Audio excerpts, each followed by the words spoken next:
Hello everyone. Bharat के संविधान की अगर हम बात करें तो लेबर जो कैटेगरी है वो कॉन्करेंट लिस्ट में फॉल करती है। कॉन्करेंट लिस्ट में जो कैटेगरीज फॉल करती है उन पे केंद्रीय सरकार और राज्य सरकार दोनों सरकार कानून बना सकती है। आई एम साक्षी भंडारी। आज हम बात करेंगे वर्कर, एम्प्लॉय, एम्प्लॉयर, लेबर के राइट्स और ऑब्लिगेशंस के बारे में। Let's begin.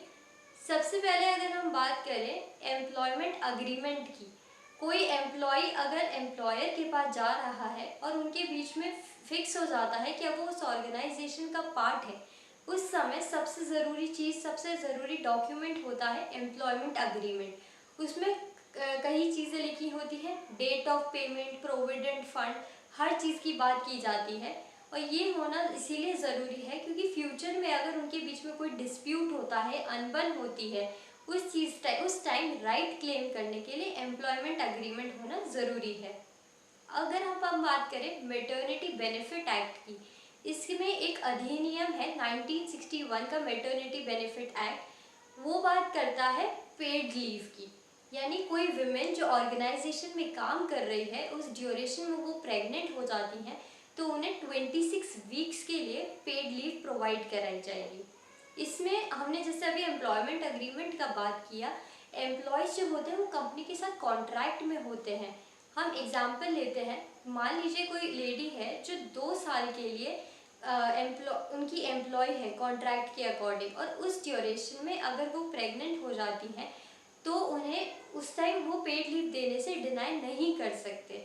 उन्हें उस टाइम उस पीरियड में, चाहे वो 2 साल का ही पीरियड हो, उन्हें 26 वीक्स के लिए पेड लीव प्रोवाइड करानी पड़ेगी।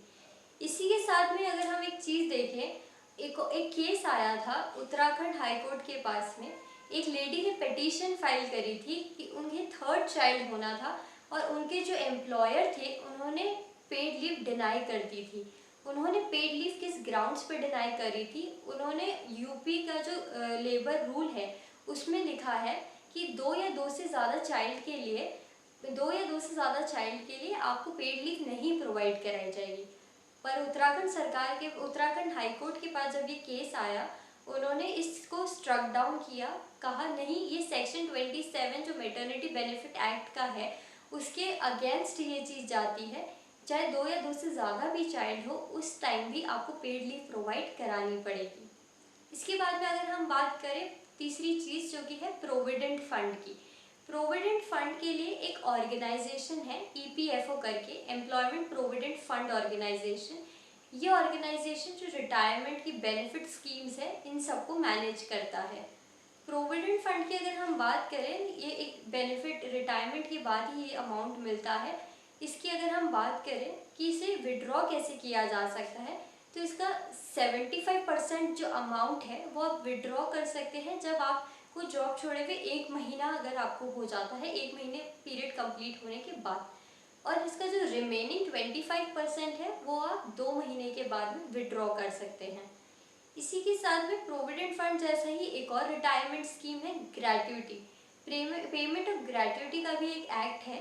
ये बात करता है, ये भी रिटायरमेंट स्कीम का ही है। ये बात करता है कि अगर कोई बंदा, उसे पेमेंट ऑफ ग्रेट्युटी लेना है तो कम से कम उसे 5 साल कंपनी में सर्व करना होगा। और कोई ऑर्गेनाइजेशन जहाँ 10 से ज़्यादा एम्प्लॉय अगर काम कर रहे हैं, उन्हें अपने आप को पेमेंट ऑफ ग्रेट्युटी एक्ट के अंदर रजिस्टर कराना लीगली ज़रूरी हो जाएगा। उन्हें बाउंडेड होंगे कि उन्हें अपने आप को रजिस्टर कराना ही है। और पेमेंट ऑफ ग्रेट्युटी में मैंने आपको बताया 5 साल सर्व करना है, लेकिन इसमें 2 एक्सेप्शन है। या तो उस इंसान की डेथ हो जाती है जो उस ऑर्गेनाइजेशन में सर्व कर रहा था, या फिर वो डिसेबल्ड हो जाता है काम करने से। उन 2 केसेस में 5 ईयर्स कंप्लीट करना मैंडेटरी नहीं रहेगा, ज़रूरी नहीं रहेगा।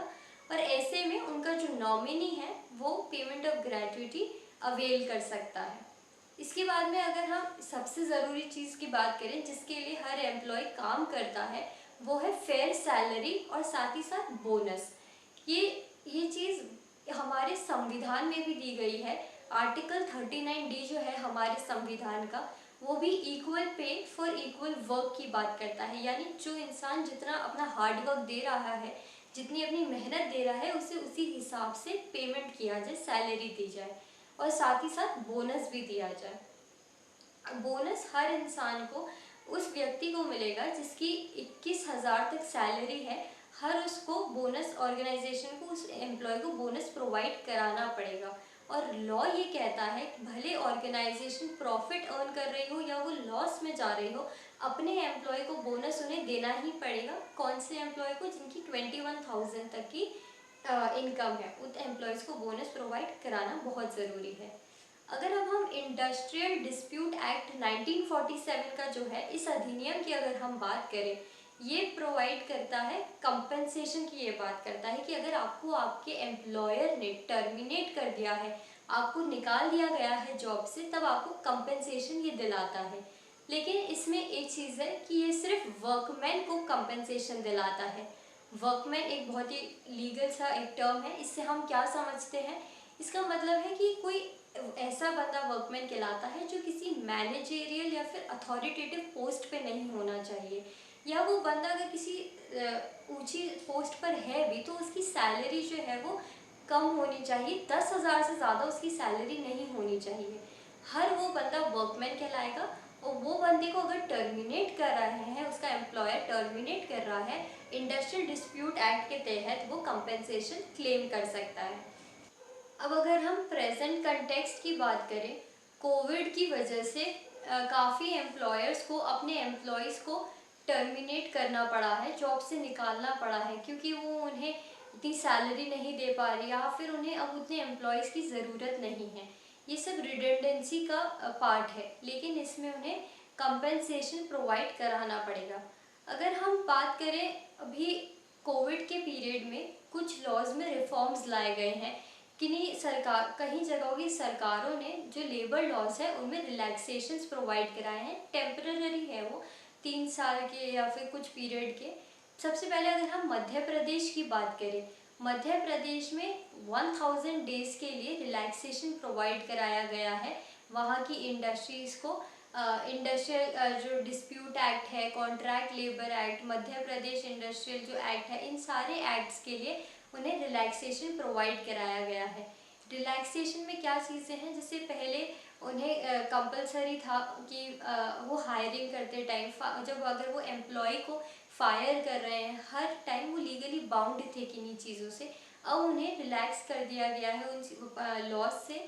अब वो अपने अकॉर्डिंग, अपनी सुविधा के हिसाब से जो एम्प्लॉयर है वो लोगों को हायर कर सकता है। अगर उसे लगता है अब उतने लोगों की ज़रूरत नहीं है, वो उन्हें फायर कर सकता है। और सबसे जो एक रिफॉर्म आया है सबसे ज़रूरी, वो एक ये भी आया है कि जो वर्किंग आवर्स थे, पहले वर्किंग आवर्स 8 आवर्स थे, उन्हें बढ़ा करके 12 आवर्स कर दिया गया है कि अब 12 घंटों तक आपको काम करवा सकते हो। और अगर हम यूपी का भी देखें, उत्तर प्रदेश सरकार द्वारा भी लेबर लॉज में रिलैक्सेशंस लाए गए हैं। वहाँ 3 साल के लिए टेम्पररीली लेबर लॉज को रिलैक्स कर दिया गया है। इन सब से हम देखें तो जो लेबर है उनके राइट्स पे बहुत अफेक्ट पड़ा है, बिकॉज अब उनके पास में एक हेल्दी वर्किंग एनवायरनमेंट के लिए एक वर्किंग आवर्स का सेट होना, मिनिमम वेजेस, ये सारी चीज़ें हटा दी गई है। अब एम्प्लॉयर अपने अकॉर्डिंग पेमेंट कर सकता है, अपने अकॉर्डिंग हायरिंग का, और अगर उसे फायर करना है वो सारे प्रोसीजर वो अपने अकॉर्डिंग करेगा, लीगली किसी चीज़ से बाउंड नहीं होगा। इस वजह से जो लेबर है उनके लिए हेल्दी एनवायरनमेंट नहीं प्रोवाइड कराए, एक प्रोवाइड नहीं होगा। और अगर हम इसके कॉन्स देखें, इस चीज़ के कॉन्सिक्वेंसेस क्या क्या हैं, इंटरनेशनल जो लेबर ऑर्गेनाइजेशन है, ILO से जिसे हम जानते हैं, उनके अंडर भी हम इस चीज़ से बाउंड है कि जब हम कोई भी लेबर लॉज में चेंजेस ला रहे हैं तो लेबर यूनियन से उस बारे में डिस्कशन करना ज़रूरी है, वर्किंग आवर्स को ध्यान में रखना ज़रूरी है। इन सारी चीज़ों का ये रिफॉर्म्स में बात ही नहीं की गई है। इस वजह से ILO ने इस पे वापस फोकस करने के लिए कहा गया है, और एक हेल्दी वर्किंग एनवायरनमेंट प्रोवाइड कराने की बात की जा रही है। अभी रिसेंटली पार्लियामेंट में एक बिल लाया गया है जिसके अंदर सारे जो लेबर लॉज हैं, जो हमने इतने लेबर लॉज को समझा अभी, उन सबको एक एक्ट, एक अधिनियम के अंडर डालने की बात की गई है। इससे लॉज का इम्प्लीमेंटेशन, उन्हें समझना, और जो डिस्प्यूट्स आएंगे उन्हें रिजॉल्व करने में आसानी होगी एक ही एक्ट के अंदर, अगर वो आ जाते हैं सारे लेबर लॉज तो। आज हमने वर्कर्स, एम्प्लॉयर, एम्प्लॉय, लेबर, इनके राइट्स एंड ऑब्लिगेशंस के बारे में बात किया है। अगर आपको ये वीडियो हेल्पफुल लगी हो तो please do like, share and subscribe. और आपकी इससे रिलेटेड कोई भी क्वेरी हो तो आप कमेंट बॉक्स में डालिए, मैं उसे सॉल्व करूँगी। Thank you.